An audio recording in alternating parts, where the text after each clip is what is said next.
Okay, we're continuing the declassified pages from the Joint Inquiry into 9/11 attacks, also known as the 28 pages. And this section is going to be called the connections between Saudi government officials in the United States and other terrorist operatives. This is going to be an important section, actually, because it'll show that Saudi government operatives inside the United States and abroad we're connecting with terrorist operatives inside the United States and abroad. So let's get right to it. The joint inquiry also reviewed. Um, I'm going to go back because I want to blow it up just one more time so you can read it for yourself. And I think that's going to be good right there. The Joint Inquiry also reviewed information in FBI files suggesting other possible connections between Saudi government officials and terrorist operatives. For example, according to FBI documents, there is evidence that hijackers Marwan al-Shehi and Mohammed Atta were in contact with Mohammed Rafiq Kadir Harunian, the subject of an FBI counterterrorism investigation since 1993 and a close associate of Abdullah bin Laden, who is referred to in FBI documents as Osama bin Laden's half brother. Abdullah bin Laden, who is the subject of several FBI investigations, is currently in the United States. And I'm going to grab something over here. Just bear with me for a second. Um, Abdullah bin Laden, who's the subject of several FBI investigations, is currently in the United States. This is redacted. Claims to work for the Saudi embassy in Washington, D.C. as an administrative officer. Abdullah bin Laden has financed Kadir's company and is listed by Kadir as the emergency contact for Kadir's children. They are in frequent email and phone contact as well. According to the FBI, Abdullah bin Laden has a number of connections to terrorist organizations. He is the president and director of the World Arab Muslim Youth Association and the Institute of Islamic and Arabic Studies Service Sciences in America. Both organizations are local branches of non-governmental organizations, also known as NGOs, based in Riyadh, Saudi Arabia. According to the FBI, there's reason to believe that WAMY is closely associated with the funding and financing of international terrorist activities, and in the past has provided logistical support to individuals wishing to fight in the Afghan war. In 1998, the CIA published a paper characterizing WAMY as an NGO that provides funding, logistical support, and training with possible connections to the Arab Afghans network Hamas, a Algerian extremists and Philippine militants. Now, Hamas is based in Palestine and Israel, a Palestinian Arab terrorist network that was created under Yassin in the 1980s as a response to the Israeli occupation. Algerian extremists, such as the GIA, and Philippine militants, probably talking about Abu Sayyaf. A lot of political potential interest, at least in retrospect, is the 1999 incident involving Mohammed al-Kudahin and Hamdan al-Shalawi. Now, pay attention. This is important because with the information that we have now through Operation Encore, Kudahin and Shalawi were actually visiting Washington, D.C. Now, remember, for those who follow my channel, there is an important individual who is overseeing the 9/11 operation on the Saudi side, Muassad al-Jarrah. He is the director of the Islamic Affairs Committee in Washington, D.C., that's in charge of hiring the imams around the country inside the United States. Cal Kudahin and Shalawi were going to I think like a conference or a party in Washington, D.C., and their tickets were paid by the Saudi embassy. After they boarded the plane in Phoenix, they began asking the flight attendants technical questions about the flight and that the flight attendants found suspicious. When the plane was in flight, Al-Qudheen asked where the bathroom was. One of the flight attendants pointed him to the back of the plane. Nevertheless, Al-Qudheen went to the front of the plane and attempted on 2 occasions to enter the cockpit. I mean, I don't know what else to basically tell you. Is this a coincidence? Wow, that's a stretch. But decided not. The plane made an emergency landing, and the FBI investigated the incident, but decided not to pursue a prosecution. At the time, Al-Qudheen and Al-Shalawi claimed that the Saudi embassy paid for their airplane tickets. After the FBI discovered that an individual in Phoenix, who was the subject of a counterterrorism investigation, was driving Al-Shalawi's car, the Bureau opened a counterterrorism investigation on Shalawi. Again, coincidence? The individual in question was under an intense FBI investigation led by Ken Williams, who I've interviewed, who wrote the infamous Phoenix memo warning the FBI and the State Department about terrorists and individuals associated with terrorist operatives in Scottsdale, Arizona, training at flight schools. And he sent it to a number of individuals like John O'Neill, George Bush, FBI agents in Minnesota, and it wasn't acted upon.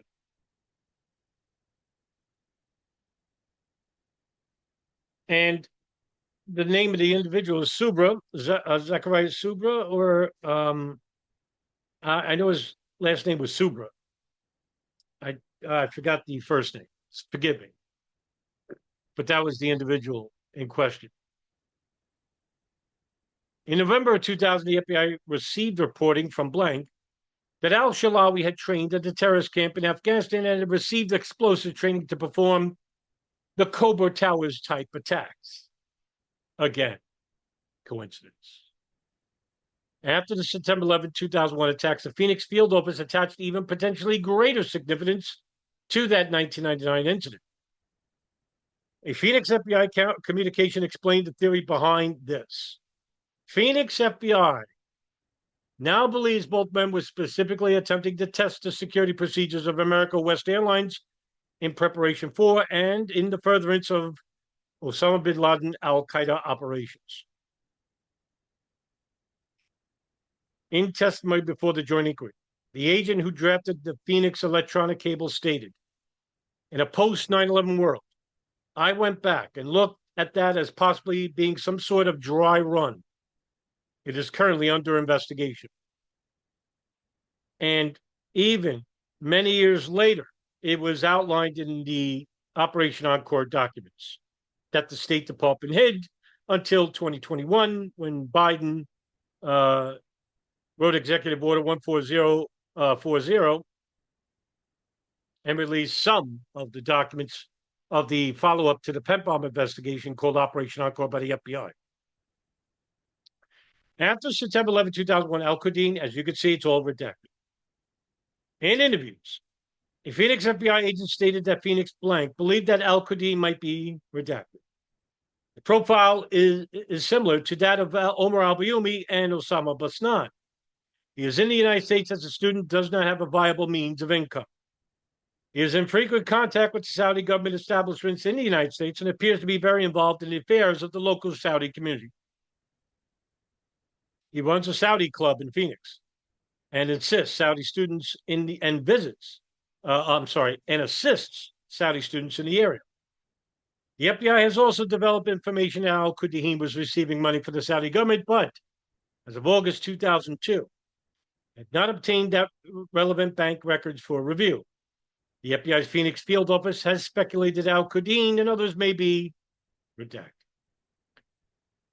There are other indications in FBI files that elements of the Saudi government may have provided support to terrorist networks. For example, the FBI had identified the Ibn Taymiyyah Mosque in Culver City as a site of extremist-related activities before and after September 11th. Several subjects of San Diego investigation prior to September 11th had close connections to the mosque, based on interviews and reviews of FBI files. San Diego field FBI agents believed at the time that these subjects were laundering money through the mosque, first to Somali nonprofit organizations, then to other entities affiliated with Osama bin Laden.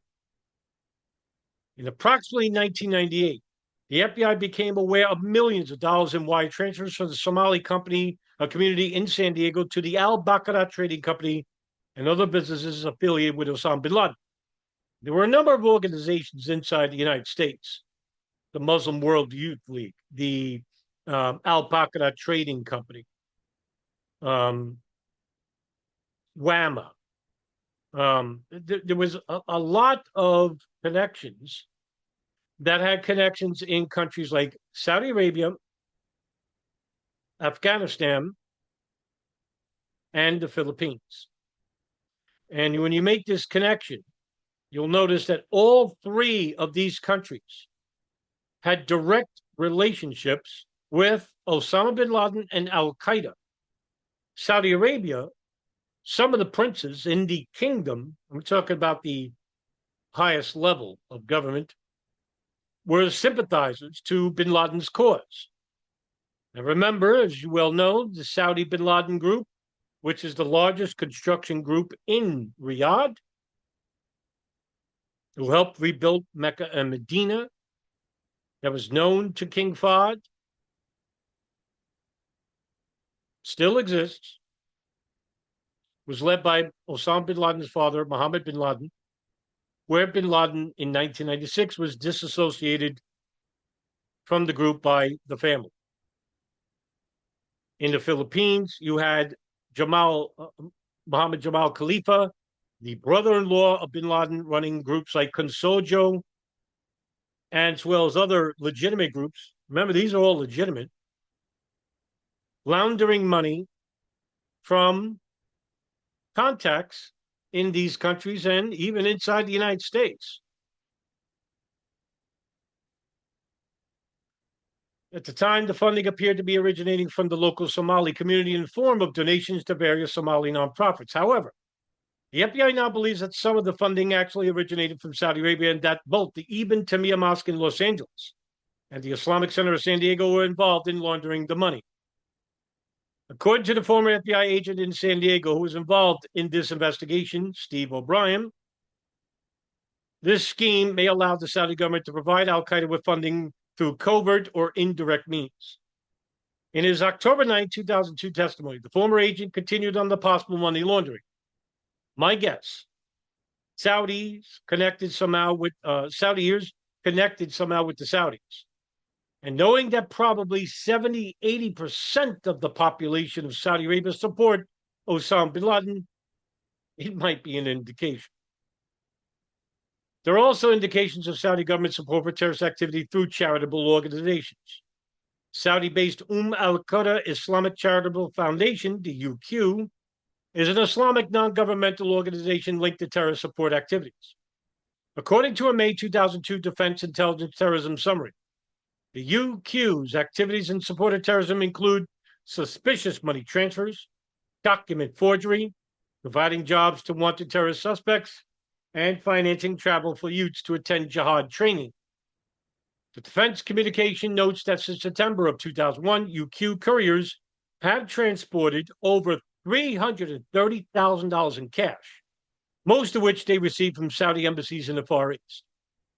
January 2002, UQ Administrator Yasir El-Sayed Mohammed traveled to Thailand to pick up approximately $200,000 from the Saudi embassy in Bangkok. In early 2001, the personal assistant to the UQ administrator traveled to Kuala Lumpur for a meeting at the Saudi Arabian embassy. Now, Bangkok. Let me take you back. 9/11 future hijackers and known Al-Qaeda subjects Khalid al-Mihdhar Nawaf Hadmi are told in Yemen to attend a meeting in Malaysia in January of 2000. They go. And for 3 days, between January 5th to January 8th, they are there. They then leave, go to a hotel room. And according to one story, the CIA gets into the hotel room and take pictures of their passports and their U.S. visas. There are different stories of how they got this, but let's just use that one. Where do they go? Well, they go with Walid bin Atash, also known as Khalid, to Bangkok. Khalid stays in Bangkok. Khalid al-Mihdhar Nawaf, the connection between Malaysia, Bangkok to the United States. So you can see that Kuala Lumpur and Bangkok have a direct connection to the 9/11 attacks. He returned with tens of thousands of dollars, according to the Department of Defense. CIA, Treasury Department, and FBI officials have all expressed their concern about the Al Haramain Foundation ties to both the Saudi government and terrorist activity. According to the FBI's November 18, 2002 response, the Al Haramain Islamic Foundation has clear ties to the Saudi government, and intelligence reporting suggests it is providing financial and logistical support to Al Qaeda. In 1993, Al Haramain Islamic Foundation established its U.S.-based office in Ashland, Oregon, and that office has since received approximately $700,000 from the parent offices in Saudi Arabia. The FBI has a pending investigation of Al Haramain and the activities of the Portland Al Haramain office. As discussed above, the FBI has located correspondence between al-Bayoumi and the Al Haramain Foundation. From the documents, it is clear that Al Haramain Foundation was interested in appointing the name of the mosque in Cajun, California, that al-Bayoumi managed. As you can see, there is a connection between all this with the terrorist operatives and those who are supporting the terrorists inside the United States. The Treasury General Counsel testified about his agency's concern about the foundation. Mr. Al-Hafasur, second, and this is an important point, it also rises out of Rick's testimony on Al Haramain, the two branch offices that we took a public and joint action against. Al Haramain really does represent a significant issue for the FCC and for terrorist financing and for the United States policy. It is, of course, the largest, I think the largest Islamic charity in the world. It is synonymous with charities in the Islamic world. Its direct overseers are members of the royal family. Another connection between the Saudi government and the royal family to terrorist sympathizers, to terrorist operatives, to terrorist acts like 9/11. Why don't we know this? Why is the 28 pages, Operation Encore, the Canistro document, the Gerald Shea memo, why aren't these the front and center of every single truth movement, of every single alt-right media, and of every single legacy media outlet? Well, it's obvious.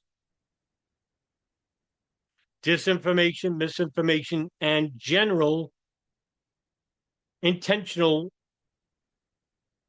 disregarding of information that may implicate foreign, I'm talking about Saudi Arabia and Israel, intelligence and foreign policy from being known to the United States, because there is a direct connection between terrorism and foreign policy, U.S. and foreign policy.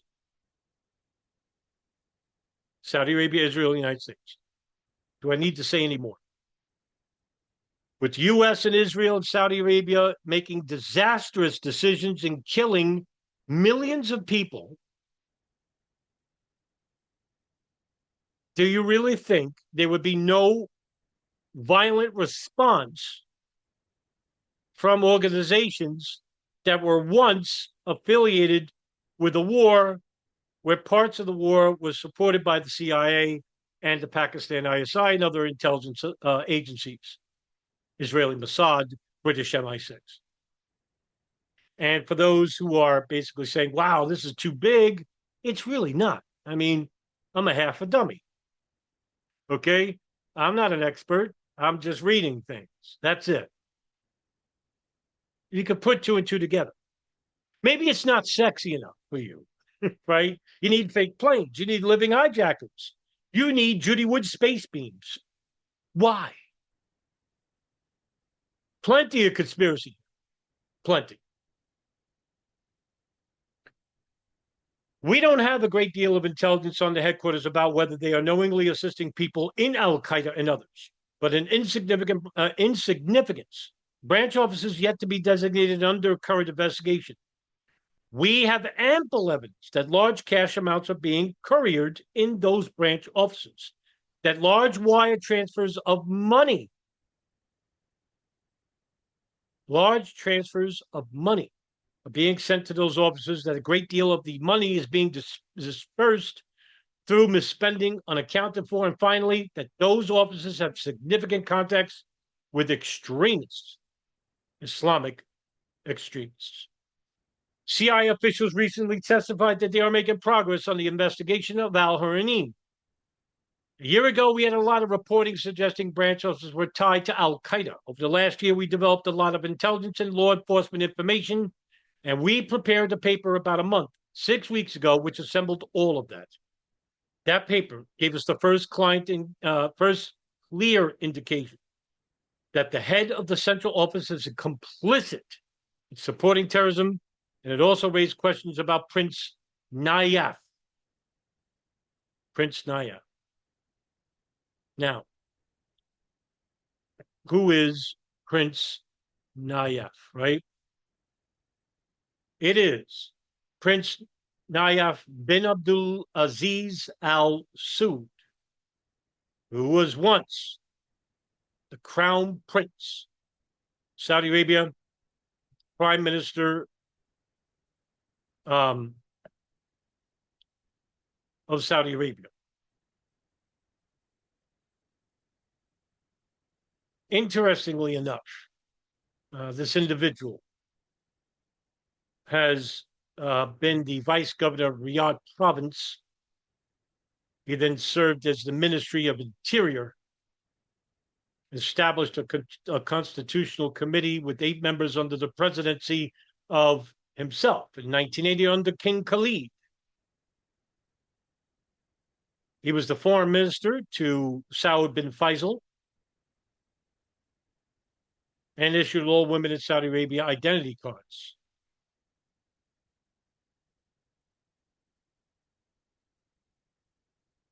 And what's more important about Prince Nayef is that after the 9/11 attacks, he was the man in charge of the Saudi investigation, and he received international and U.S. He received,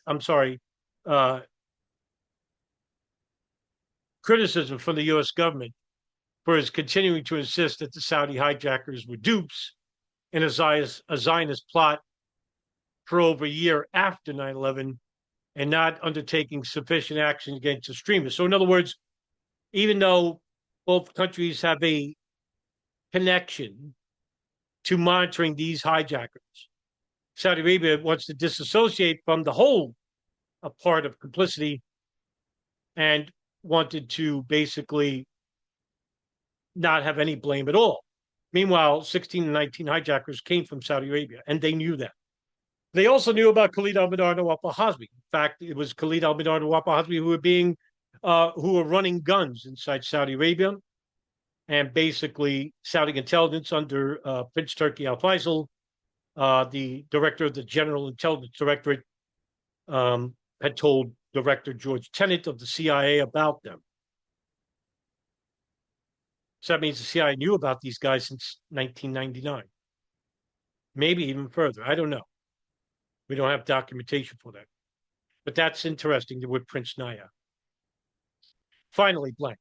Subject of Phoenix and Portland FBI counterterrorism investigations has also close ties to a member of the Saudi royal family. Come on, folks. Saudi Arabia basically is connected to 9/11 attacks. Now, what about Israel? right? What about the Israeli operators who are monitoring all the hijackers, including the FBI, the DEA, and other agencies? No one talks about this. Why? Blank no longer resides in the United States, but is still the subject of an FBI investigation. The FBI opened an investigation of Blank, an employee of Saudi Arabia Airlines in 1999, after receiving information redacted that bin Laden Lieutenant Abu Zubaydah, who currently is in Guantanamo. And right now, by the way, The Intercept wrote a fantastic report. I'm going to report on that soon, that they ordered the release of Abu Zubaydah. Why? Because Zubaydah was tortured, was the first person captured in Pakistan, tortured. And then the CIA found out in 2006 under a tribunal review board in Guantanamo, hey, by the way, you're not the number 3 in Al Qaeda. You're not even a fighter. You're not even Al Qaeda. But Abu Zubaydah was designated a forever detainee. Why? Because they are afraid of releasing this guy. And he goes before the whole fucking world and starts talking about what happened to him and what kind of questions he faced. That's why. Which will be a huge blow to the CIA. He had been in contact with a telephone number associated with Blank in Portland. There was also a phone number associated with Prince Bandar bin Sultan. May 2001, 2 individuals were arrested in Bahrain. Later admitted that they were on their way to blow up U.S. facilities in Saudi Arabia. One of them had a passport that had been issued to one of Blank. The FBI's field office also received source reporting in 1999 that Blank was checking security at the southwest border and discussing the possibility of infiltrating individuals into the United States. Where's the southwest border? Mexico. It's wide open, folks. And let's get relevant here, right? Let's get relevant. What's going on in Israel? You don't think with the U.S. supporting Israeli government through their mass murdering of Palestinians are going to have an effect inside the United States? Who are we supposed to go to war with in a regional war led by Israel and Saudi Arabia and the United States? Syria, Lebanon, Iran. What are they talking about in the media today? Pentagon officials released a report that U.S. interests, offices abroad, are to be on the lookout for terrorists on 9/11 related terrorism.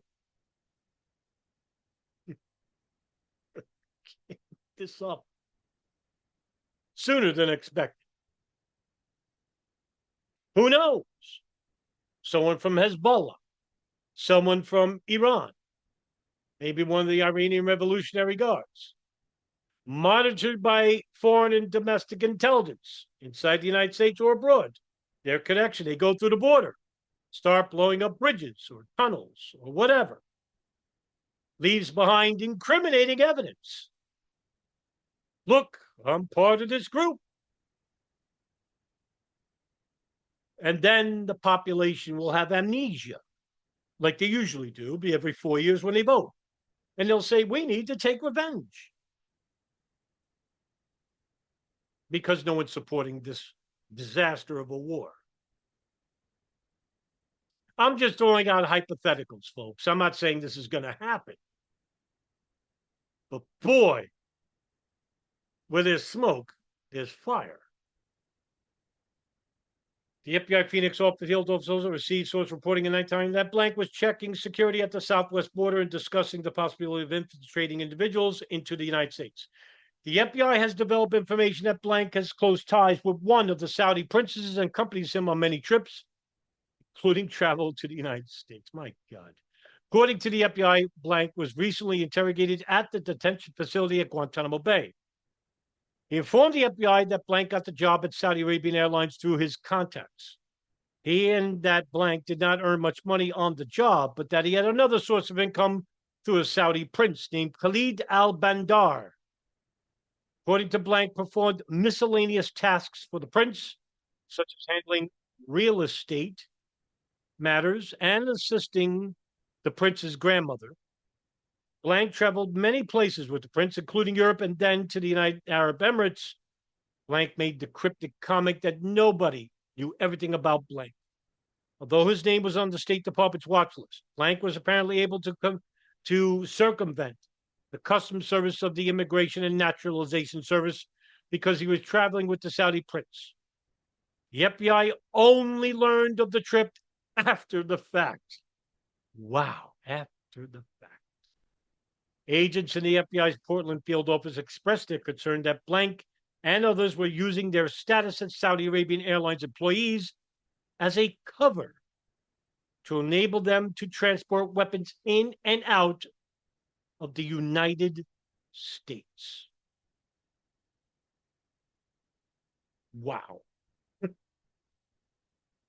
Why this part is so important? Because it has more direct connections between not just Saudi government, but the Saudi kingdoms themselves that have connections to Al-Qaeda, Osama bin Laden, and other terrorist networks through charity organizations abroad and inside the United States. Why was this kept hidden? Because the United States' interest in Saudi Arabia means more than the blood of their own citizens or the suffering of loved ones of those citizens. Guys, thank you very much for reading along with me the 28 pages. I will see you soon. Take care, everybody. Have a very good day.